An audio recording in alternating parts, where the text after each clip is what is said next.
So, students, today's topic is blood products, which is the last topic of Pharmaceutical Biotechnology Unit 3.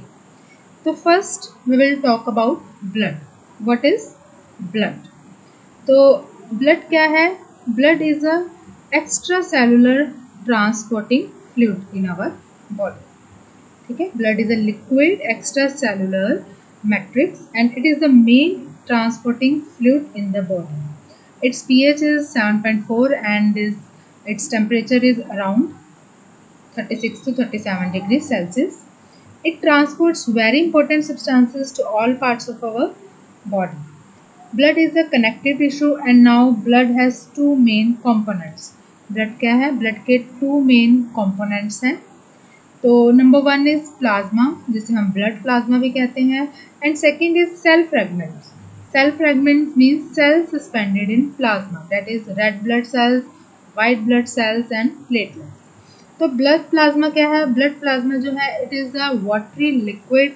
91.5% part of the blood plasma is water and 8% is protein. Like proteins कैसे से present होते हैं plasma में? Like albumin, globulin, etc. Other than protein and water, blood plasma also contains hormones, minerals, various vitamins, electrolytes, etc. ठीक है, और जो cell और सेल फ्रेगमेंट ब्लड में प्रेजेंट हैं, they are RBCs, WBC and platelets. ठीक है, तो ये क्या है? सेल्स और cell fragment. RBC and WBC are the whole cells and platelets are the cell fragments. Okay, now next is whole human blood. तो blood itself is a liquid dosage form. Blood donation के लिए camp वगैरह लगते हैं, आपको पता ही है. Not only whole blood, blood के अलग अलग कंपोनेंट्स को भी सेपरेट करके मार्केट में अवेलेबल किया जाता है.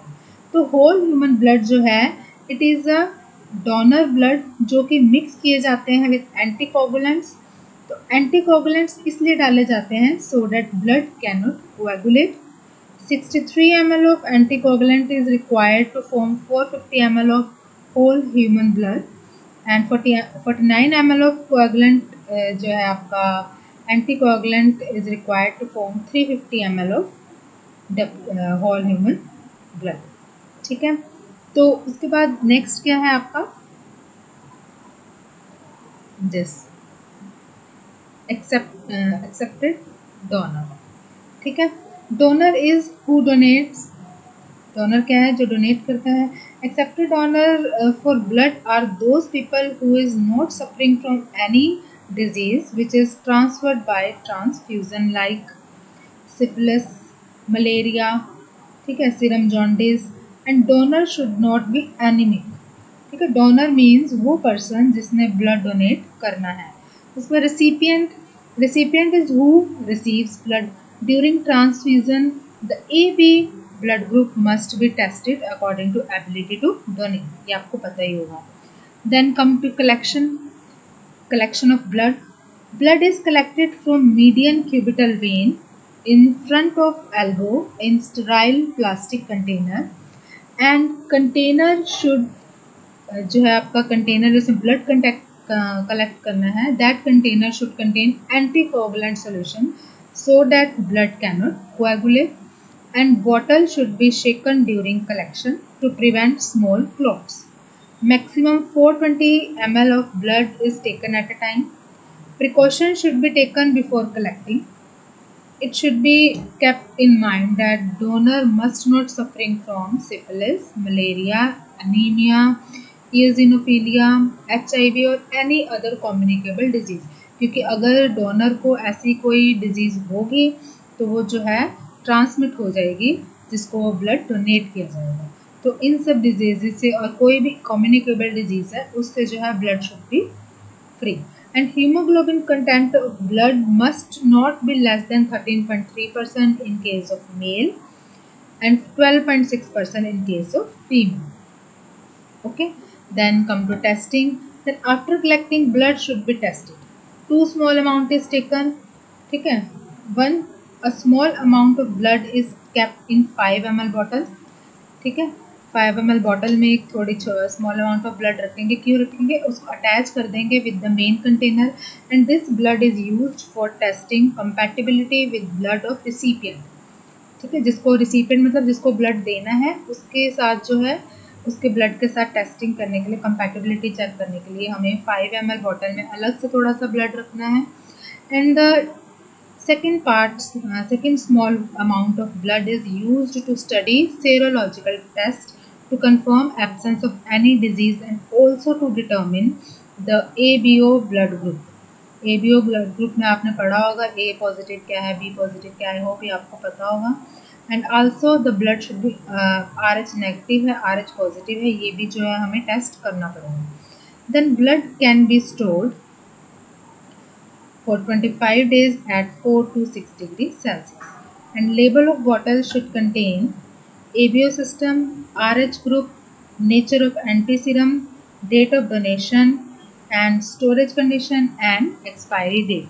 तो जो लेबल में है ये सब चीज़ें होनी ज़रूरी है। जो भी ब्लड का कंटेनर होगा जो हम स्टोर करके रखेंगे उसके लेबल में जो कौन सा ब्लड ग्रुप है, RH नेगेटिव है, पॉजिटिव है, डेट ऑफ डोनेशन क्या है, एक्सपायरी डेट क्या है, ये सब जो है उस पर लिखा होना चाहिए। तो ब्लड ट्रांसफ्यूज करने की नीड कब पड़ती है? During acute haemorrhage, anaemia, haemophilia, preoperative time and burns, in uncontrollable diarrhoea and vomiting. तो एडवांटेज क्या होता है होल ब्लड का? होल ब्लड जो है इनएक्सपेंसिव है और कोई स्पेशल इक्विपमेंट रिक्वायर्ड नहीं होता है इसकी प्रोसेसिंग के लिए। बट डिसएडवांटेज क्या है? It should be use with in 3 weeks. 3 weeks के अंदर अंदर उसको यूज़ करना चाहिए, उसके बाद वो यूज़ नहीं कर सकते हैं। And there is risk of circulatory overload, means excess blood can increase venous pressure in patients with heart disease and it must be compatible with blood of recipient. जिसको ब्लड देना है उसके साथ जो है ब्लड डोनर का blood जो है कंपैटिबल होना चाहिए। Then come to blood products. तो blood products are the medicinal substances which can be prepared from blood. As I told you earlier, not only whole blood, blood के components को separate करके भी use किया जाता है। तो कौन कौन से ब्लड प्रोडक्ट्स हैं अब हम आगे वो पढ़ेंगे। तो ब्लड प्रोडक्ट्स हैं dried human plasma protein fraction, human fibrinogen, dried human serum, human fibrin foam, human thrombin. ये क्या है? ब्लड के products which can be used तो और which can be prepared। तो ड्राइड ह्यूमन प्लाज्मा क्या है? Dried plasma have various advantages over whole blood. It is prepared from whole human blood by centrifugation which is within a few hours of its collection. After preparation, correct blood group is chosen to neutralize powerful agglutinin। अब agglutinin क्या होता है? अगर आपने ABO system वगैरह सब पढ़ा होगा पहले एपीएचसी वगैरह में तो आपको पता होगा व्हाट इज़ एग्लूटिनिन। एग्लूटिनिन क्या है? आरबीसी के सरफेस के ऊपर कुछ एंटीजेंस प्रेजेंट होते हैं जिससे हम एग्लूटिनेशन कहते हैं। इसके साथ जो एंटीबॉडीज़ होते हैं उन्हें हम एग्लूटिनिन कहते हैं। तो एंटीजन के जो है antigen A, antigen B present होते हैं और एंटीबॉडीज़ कौन से प्रेजेंट होते हैं? Anti A and anti B. I hope आपने ABO group blood group system पढ़ा होगा, आपको ये सब क्लियर होना चाहिए। तो during blood transfusion antigen A and antigen B को ध्यान रखना पड़ता है। ठीक है, तो dried plasma is cream coloured powder and free from red cells. It is reconstituted with water for injection before use. जो ड्राइड ह्यूमन प्लाज्मा है it can be given to patient of any blood group. It is stored below 20 degrees Celsius and protected from moisture and sunlight and can be used for at least 5 years.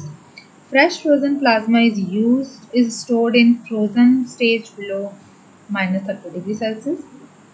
Dried plasma is used in conditions where there is no loss of red cells, example in case of burns. Okay, उसके बाद next आपका जो है next blood product है, it is human plasma protein fraction.